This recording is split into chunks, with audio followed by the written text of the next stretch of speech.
10장 21절에서 29절까지 말씀입니다.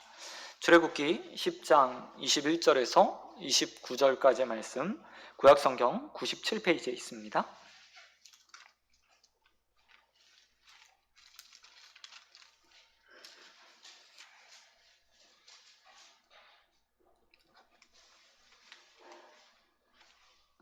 다 찾으신 줄 알고 한 절씩 교독하겠습니다. 여호와께서 모세에게 이르시되 하늘을 향하여 내 손을 내밀어 애굽 땅에 흑암이 있게 하라. 곧 더듬을 만한 흑암이리라.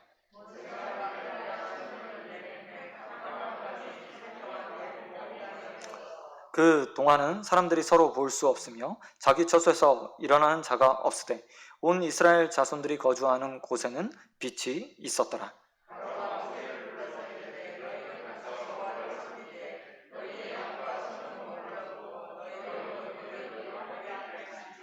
모세가 이르되 왕이라도 우리 하나님 여호와께 드릴 제사와 번제물을 우리에게 주어야 하겠고,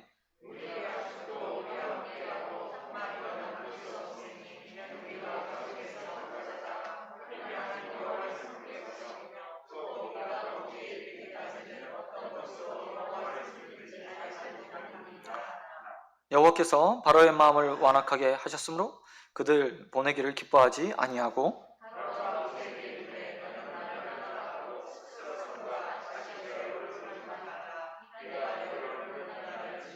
같이 읽겠습니다. 모세가 이르되 당신이 말씀하신 대로 내가 다시는 당신의 얼굴을 보지 아니하리이다. 아멘. 아멘. 오늘 말씀 가지고 흑암이 깊음 위에 있을 때, 흑암이 깊음 위에 있을 때라는 제목으로 말씀 같이 나누겠습니다. 우리 지난 시간에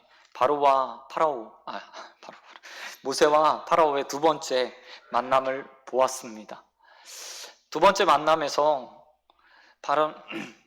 파라오는 모세의 기적들을 재현해 가면서 자신이 얼마나 힘있는 존재인가를 하나님 앞에서 보였습니다. 그렇게 함으로 하나님을 대적할 수 있다고 바로는 생각했습니다. 그리고 나서요, 연거푸 이제 하나님께서 내리시는 재앙들이 일어나게 됩니다.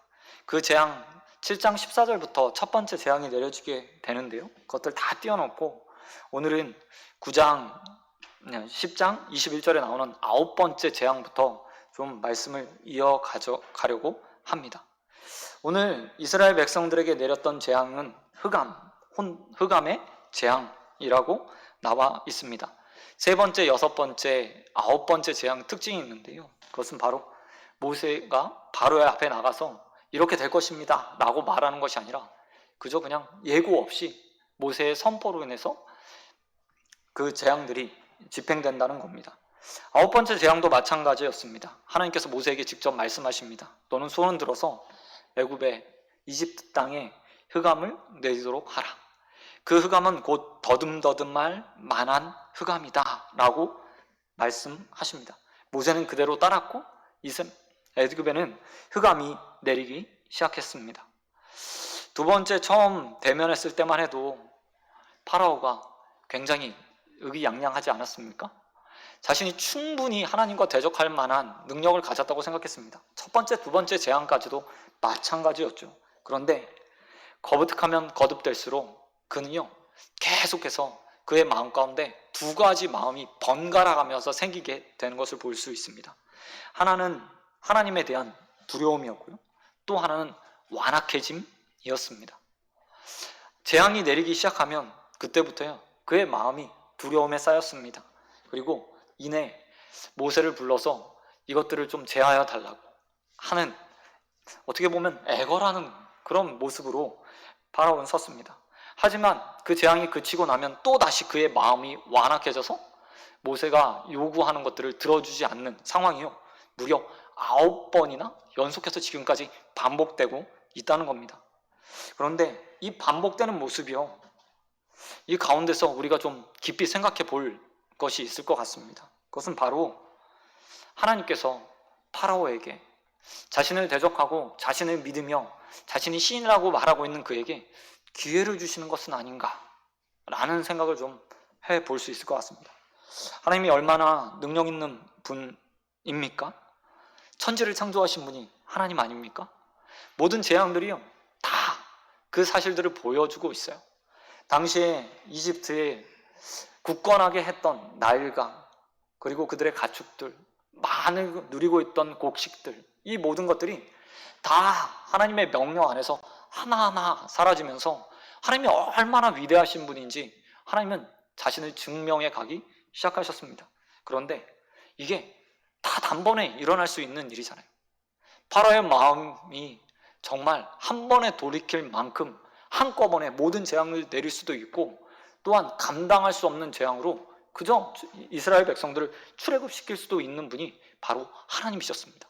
그런데 굳이요, 하나님은 단계를 밟아 가십니다. 작은 것 하나에서부터 그들이 더 의지하고 더 고대하고 있는 것 하나하나를요 없애 가시는 것을 보게 됩니다. 그 단순히 그냥 오랜 시간 동안 재앙을 내리기 위해서 그런 것이 아니라 파로의 마음에 기회를 주고 싶었던 거죠. 지도자가 어떤 결정을 내리냐에 따라서 이집트의 재앙의 수준이 달라지는 겁니다. 그리고 그 재앙의 질도 달라집니다. 그로 인해서 겪는 백성들의 고통 역시도 달라지죠. 시간이 지나면 지날수록 더 많은 고통에 더 많은 고난을 겪게 되어 있습니다. 그러나 하나님께서는 그 가운데서도 계속 시간과 기회를 주시면서 더욱 빨리, 조금 더 빨리 그가 돌이켰으면 하는 마음으로요, 지금 9번째 재앙까지 오고 있다는 겁니다. 우리는 출애굽기 재앙을 통해서 가장 먼저 하나님의 기다림에 대해서 좀 생각해 볼 수 있습니다. 하나님이 이 땅에 하나님의 나라를 이루시기 위해서요, 성경을 문자적으로 해석해 보면 구약 성경의 기간이 한 4,000년, 지금까지 한 4,000년 되거든요.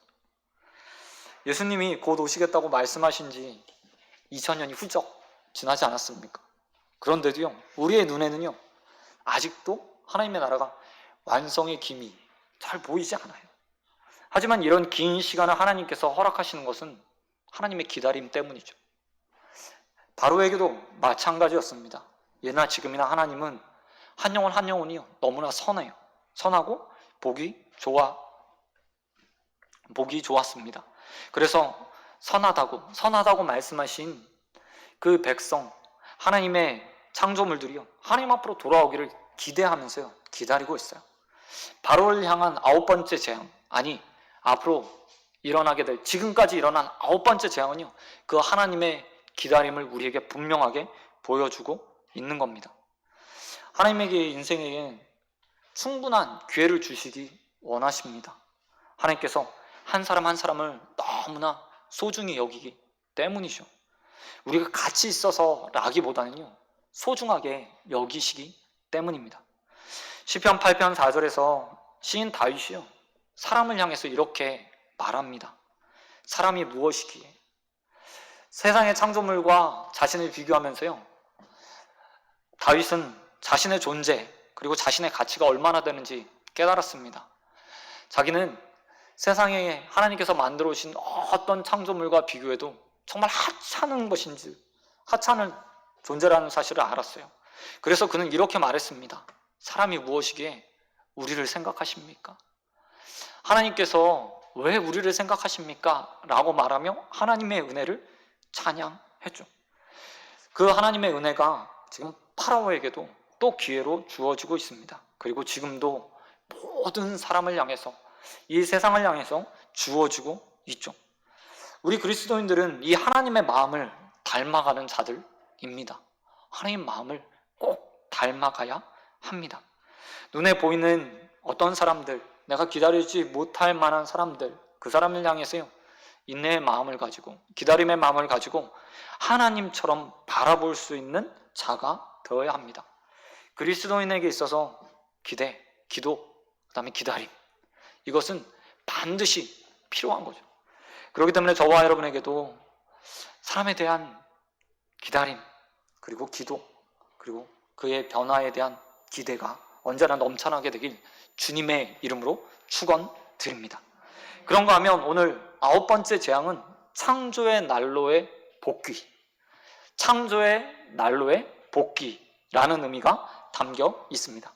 다시 말해서 하나님께서 파라오가 만들어 놓은 혼돈의 세상을요 혼돈의 세상 가운데서 재창조의 역사를 이루어 주시기 위해서 이제 마지막 단계, 바로 직전에 하나님께서 어떻게 일하실지를 분명하게 보여주시기 위해서 창조의 때를 기억하도록 만들어 놓으셨다는 겁니다. 본문 21절 말씀에 보면 흑암의 재앙이 이집트에 내렸다고 말하고 있습니다. 그 흑암은 태양이 없는 밤과 비교할 수 없는 흑암이었습니다. 밤에는요, 별빛이라도 있잖아요. 그런데 이 흑암을 표현하는 적절한 단어가 있는데 이렇게 21절에서 표현을 해요.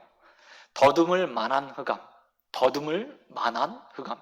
그러니까 정말 아무것도 보이지 않는 상태가 된 겁니다. 그래서 무엇인가 식별하기 위해서 사람이요, 자신이 가지고 있는 가장 눈 위에 무엇인가 만져서 확인할 수 있는 손의 감각이 아니면 확인할 수 없는 상태. 그러니까 정말 칠흑과 암흑과 같은 상태가 놓였다고 이야기하고 있습니다. 뿐만 아니라 너무 심해서 침상에서 일어나는 사람조차도 없었다고 말하고 있습니다. 그만큼 완전한 흑암의 상태에 놓이게 된 거죠. 뿐만 아니라 22절 말씀에 보면 이 흑암이요, 무려 3일 동안 지속되었다고 이야기하고 있습니다. 이 흑암이라는 단어는 하나님의 심판을 상징하는 성경에서요, 종종 쓰이는 단어 가운데 하나입니다. 이사야서 8장 22절 말씀에 보면 환난과 흑암과 흑암의 고통뿐만 아니라 그들이 심한 흑암 가운데서 쫓겨 들어가리라 라고 말하며 하나님의 심판이 어떻게 내릴 것인가를 흑암이라는 말을 통해서 보여주고 있습니다. 스바냐 1장 15절에도 그렇고요, 요엘서 2장 2절에도 비슷한 하나님의 심판을 흑암으로 표현하는 내용들이 나오고 있습니다. 이렇게 흑암이라는 단어는요, 분명한 하나님의 징계, 그리고 하나님과 완전히 단절된 상태를 이야기합니다. 뿐만 아니라 더듬을 만한 이라는 표현도요, 성경에 자주는 등장하지 않지만 총 이곳 외에 세 곳에서 등장하는데요, 더듬는다 라는 말도요, 하나님의 심판을 상징하는 단어입니다. 신명기 28장 29절의 말씀에 보면 하나님이 징계를 내려서 사람이 맹인이 되고 더듬어서 살필 수 있는 상태가 되었다고 말하는 내용들이 나오고 있습니다. 이것도 하나님의 심판을 상기하는 내용이죠. 욥기서에도 이와 비슷한 내용이 분명히 나와 있습니다. 이렇게 하나님께서 흑암으로 그들을 심판하고 있는 거죠. 그러나 이 흑암은 또 다른 면에서 단순히 심판이 아니라 태양신의 아들이라고 말하는 파라오가 더 이상 하나님 앞에서 아무 힘도 쓸 수 없는 상태, 아무 힘도 쓸 수 없는 상태가 되었다는 것들을 보여주는 것이기도 합니다. 이집트의 파라오는요, 스스로를 태양신의 아들, 라라는 신의 아들이라고 생각했습니다. 이집트가 사막지대에 있잖아요. 광야지대에 있습니다. 강렬한 태양이 있는 곳이죠.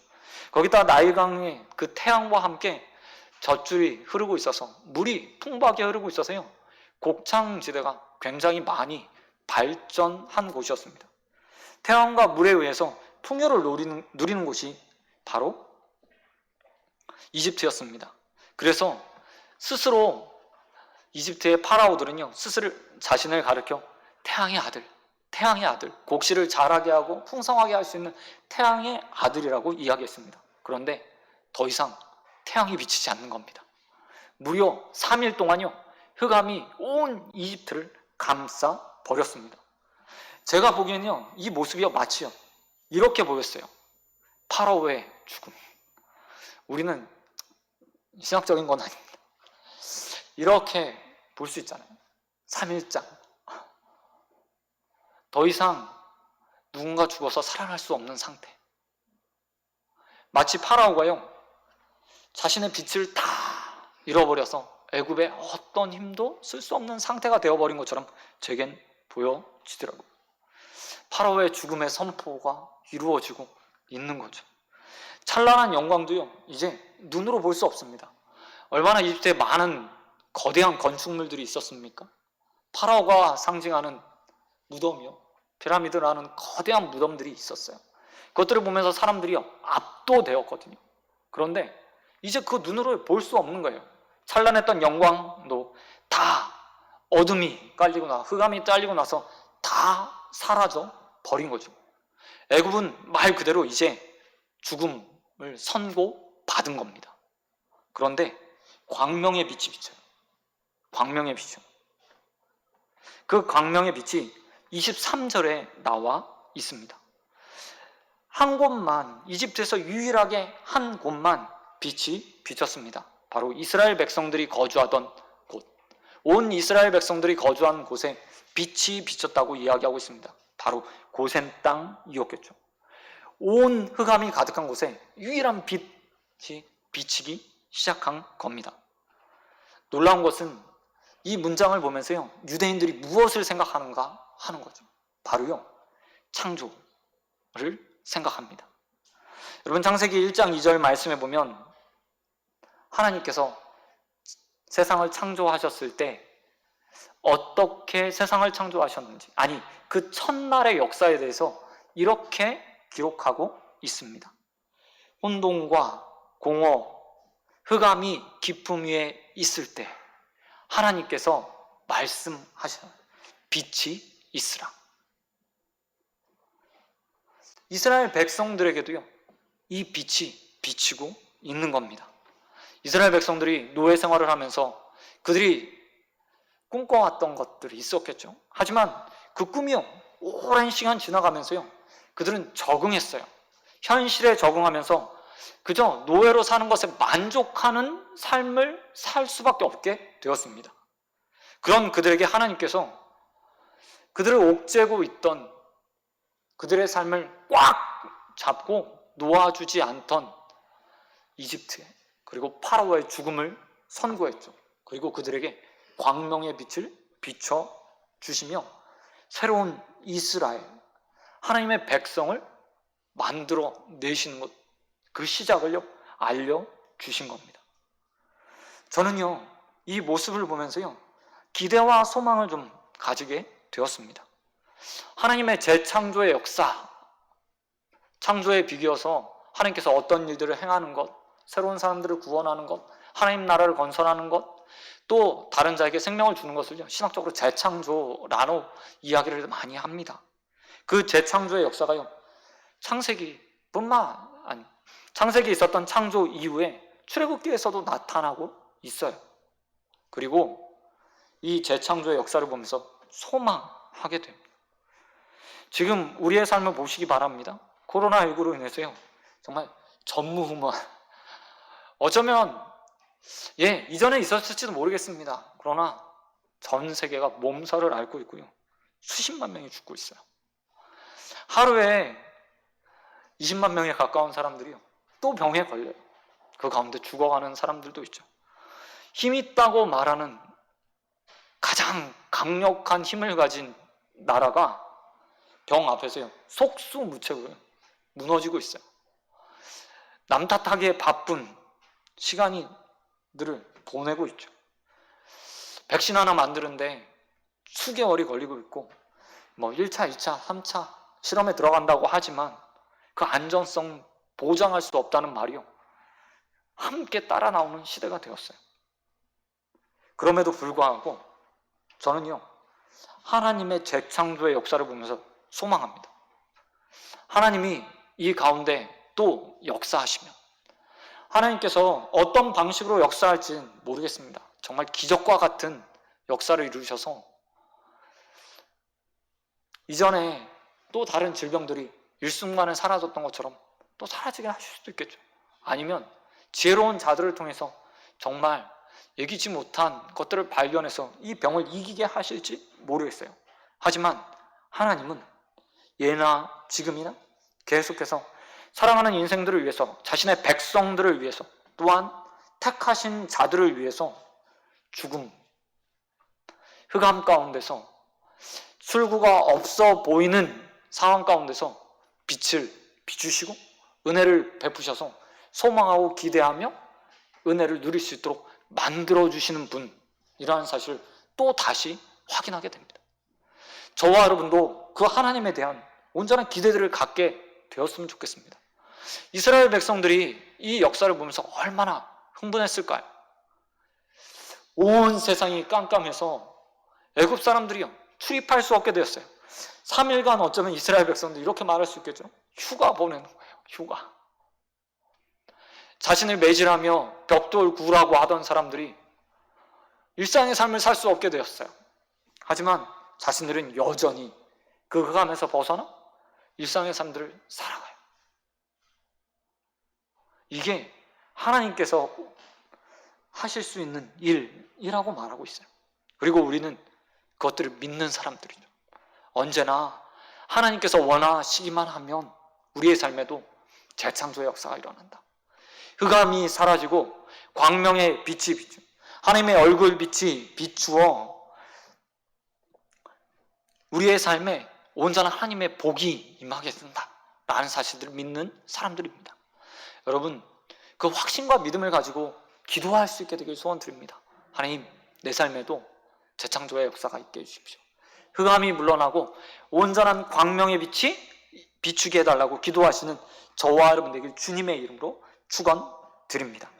그런가 마지막으로 오늘 이 역사가 있었음에도 불구하고 3일의 시간이 흐른 후에 파라오가 전혀 또 다시 잘못된 선택을 하게 되는 것을 볼 수 있습니다. 파라오가 모세를 불렀습니다. 그리고 나서 파라오가 협상을 제안을 합니다. 야, 가도 좋아. 대신에 너희의 짐승들은 놓고 가라. 그런데 이 협상은요 결렬되죠. 결렬이요. 자신의 마음이 완악해졌습니다. 그런데 이전과는 좀 달라요. 결련된 이후에 파라오의 마음이 완전히 돌아서 버렸어요. 그리고 마지막 기회를 이제 스스로 걷어차 버립니다. 정말 안타까운 일인 것 같아요. 하나님께서 그만큼 기회를 주셨다면 하나님의 역사와 능력이 얼마나 위대한지, 태양신의 아들이라고 말하는 그가 정말 아무것도 할 수 없는 상태가 되었다는 사실을 깨달았으면 하나님의 뜻을 온전하게 순종할 만한데 그는요 그렇게 하지 않아요. 협상 결렬과 함께 그는 마지막 기회마저도 걷어차 버립니다. 28절에 보니까 파라오가 모세를 향해서 이렇게 말해요. 결별 선언을 하죠. 너 다시 내 눈앞에 나타나면 죽여버리겠다. 너와 내가 만나는 일이 없었으면 좋겠다. 너 다시 내 눈앞에 나타나지 마 라고 말해버립니다. 이게 무엇을 의미하죠? 다른 기회가 더 이상 주어지지 않아. 그 기회조차도 필요 없어 라고 스스로 돌이킬 수 있는 마지막 기회를 걷어차 버린 거예요. 그리고 모세는 이 파라오의 말에 마치 비아냥거리는 것처럼 대답합니다. 29절 말씀을 보니까 파라오를 향해서 모세가 이렇게 말하죠. 내가 다시는 당신의 얼굴을 보지 아니하리이다. 이 말 이후에 이제 10번째 재앙이 애굽에 내리게 돼요. 더 이상 기회가 남아있지 않게 되는 겁니다. 하나님에게 절대적 항복 선언을 했다면 하나님의 마음을 돌이킬 수 있다고 생각하면서 딜을 하면서 이 정도는 양보하셔야죠 라고 그가 말하지 않았다면 어떻게 되었을까요? 파라오도요 자신의 아들을 잃어요. 그리고 그 아들의 잃은 것들을 가지고 이름으로 인해서요 정말 정신이 나간 사람처럼 되어버리죠. 그리고 모세를 불러서 필요 없으니 속된 말로 꺼져버려 라고 말하며 이스라엘 백성들을요 놓아줘요. 거기까지 가지 않고 멈출 수 있지 않았을까요? 그런데 파라오의 이 어리석음이요 우리의 삶에도 종종 나타나요. 우리도 파라오와 같은 심령으로 하나님의 뜻이 무엇인지 알고 분명하게 우리의 삶에 드러났지만 딜하는 것을 굉장히 즐겨하고 좋아하죠. 하나님 이것 해주시면, 하나님 이 정도는, 하나님 때로는 제 삶에 눈 감아 주셔야 되는 것 아닙니까? 라고 말하며 하나님의 엄중한 명령, 하나님의 엄중한 규례 앞에서 파라오처럼 또 다시 길을 하는 하나님의 은혜를 걷어차 버리는 일들을 행하게 되죠. 저도요, 정과자입니다. 하나님 앞에 수없이요, 그런 말들을 많이 해요. 정말 하찮기 짝이 없는 인생이, 다윗처럼 정말 아무것도 아닌 인생이 마치 하나님과 무엇인가 거래할 수 있는 것처럼 생각하면서 하나님을 향해서 감히 입을 열어 거래를 하죠. 하나님의 은혜가 풍성해서, 아니, 하나님께서 은혜 가운데 우리를 택하여 주셨기 때문에 애교로 봐주시는 것이죠. 그게 없었으면 이미 우리 역시도요, 파라오처럼 마지막 순간에 놓였을지도 모르겠어요. 그러나 우리는 파라오를 통해서요, 분명 또 다시 돌이켜봐야 돼요. 과연 나는 파라오 같지 않은가?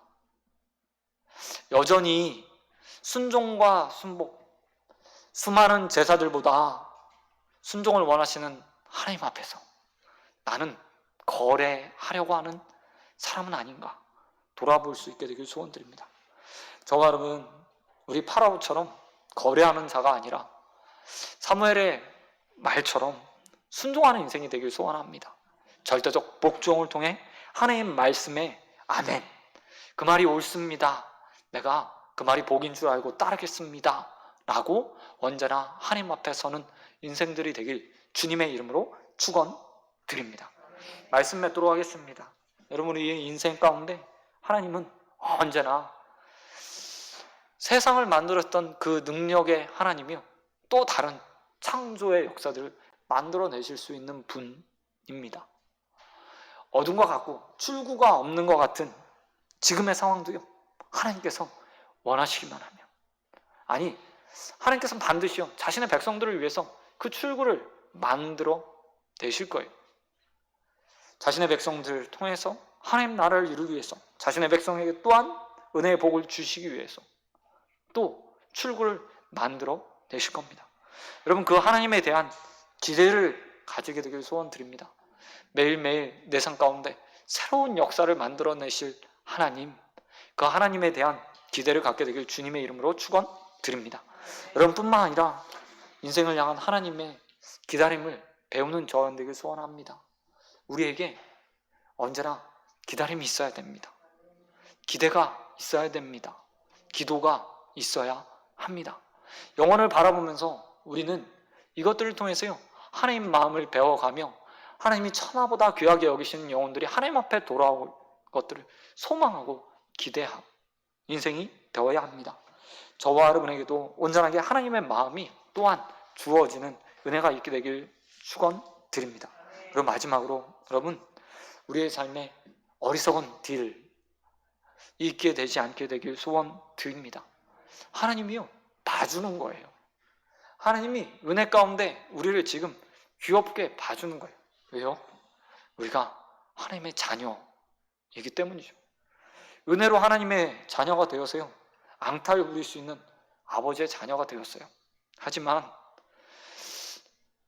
자녀가 조금 더 크면, 하나님 입장에서 장성했다고 생각하면 그 앙탈이 귀엽게만 보일까요? 지금은 저도 자녀를 키우면서요, 떼쓰는 것, 좀 잘못하는 것, 분명히 저와 말도 안 되는 일들을 내놓고 요구하는 그 아이들을 보면서요, 귀엽게 봐주고요, 때론 들어주기도 해요. 하지만 그 아이들이 조금 더 큰다면 그런 마음으로 대하지 않겠죠. 하나님도 그러시지 않을까요? 부족함을 알고 연약함을 알고 계시기 때문에 무한히 봐주실지도 모르겠어요. 하지만 하나님, 우리가 장성한 자가 되길 원하시잖아요. 여러분, 장성한 자를 꿈꾸며 순종의 사람들이 되길 소원했으면 좋겠습니다. 그래서 하나님을 언제나 하나님 말씀 가운데 순종으로 기쁘시게 하는 저와 여러분들이 되길 주님의 이름으로 축원드립니다. 이 시간 기도하도록 하겠습니다. 우리 함께 말씀을 놓고 기도하겠습니다. 하나님, 우리의 삶에 흑암의 가운데 빛을 주십시오. 새로운 창조의 역사가 일어나게 해주십시오. 또 하나님의 마음을 받아 긴 기다림이 익숙한 인생이 되게 해달라고, 또 순종의 사람으로 언제나 하나님 앞에 하나님 서게 해달라고 우리 함께 기도하며 주님 앞에 나가도록 하겠습니다. 하나님 아버지 감사합니다. 하나님 아버지 우리 말씀을 통해서 하나님의 역사들을 또 보게 하신 하나님 너무 감사드립니다. 하나님 우리를 사랑하시고 우리를 붙드시고 하나님 우리의 삶에 하나님 아버지 언제나 은혜 베푸신 하나님, 그 하나님의 은혜를 또 다시 하나님 아버지 말씀 가운데 보게 됩니다. 하나님께서 하나님 이 부족한 인생, 하나님 아버지 만물의 어떤 피조물보다도 하나님 아버지 참 나약하고 연약한 인생들을 사랑하셔서 하나님 자녀 삼아주시고 또 하나님 아버지 은혜로 언제나 채워주신 하나님 너무나 감사드립니다. 그 하나님의 은혜를 또 다시 구합니다. 아버지 빛이 없어 보이는 이 하나님 아버지 세상 가운데 하나님 광명의 빛이 되어서 하나님 아버지 이 땅에 하나님의 충만한 은혜들을 누릴 수 있도록 함께하여 주시옵소서. 아버지 또한 하나님 우리에게 하나님 마음을 허락하시고 하나님 아버지 또한 순종의 마음을 허락하시사 하나님을 기쁘시게 하며 또 하나님 영혼 살리는 데 쓰임받는 하나님 아버지 온전한 자들이 되어 수 있도록 아버지 함께하여 주시옵소서. 아버지 하나님만 믿습니다. 하나님 아버지 주님께서 또 우리를 붙드시고 하시며 역사하실 주님을 기대하고 소망합니다. 아버지 함께하여 주시옵소서.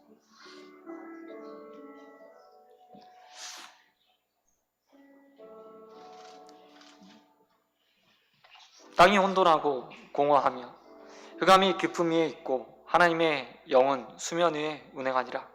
하나님이 이르시되 빛이 있으라 하시니 빛이 있고 빛이 하나님 보시기에 좋았더라. 하나님 우리의 삶이 흑암과 같습니다. 출구가 없는 하나님 아버지 질병 가운데 하나님 우리가 놓여있고 일상의 삶들이 다 무너졌으며 하나님 어느 것 하나 이전과 같이 하나님 행할 수 있는 일들이 없는 세상이 되어버렸습니다. 그러나 이 세상 가운데 유일한 소망이 되시는 분이 하나님을 믿습니다. 흑암 가운데 빛이 있으라 말씀하시며 빛을 만들었던 하나님께서 우리의 삶에도 얼굴에 하나님의 은혜의 얼굴에 빛을 비춰주시사 은혜 베푸실 분이심을 믿습니다. 하나님 그 은혜가 속히 우리의 삶에 있게 하여 주시옵소서. 하나님 또한 우리가 또 하나님의 마음을 배우길 소원합니다. 긴 기다림으로 9번째 재앙까지 바로의 마음이 완악해지지 않고 돌이키기 원하셨던 그 하나님의 은혜가 하나님 우리에게도 있길 소원합니다.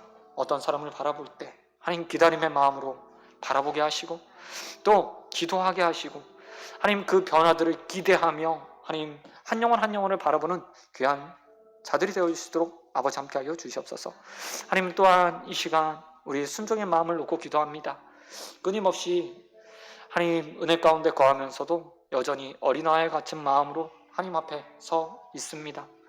하나님 앞에 무엇인가 요구하며 달라고 하는 것에 익숙한 우리의 마음들, 하나님 우리의 모습을 하나님 이 시간 고백합니다. 아버지 이 모습에서 벗어나 장성한 하나님의 자녀가 되게 하여 주시옵소서.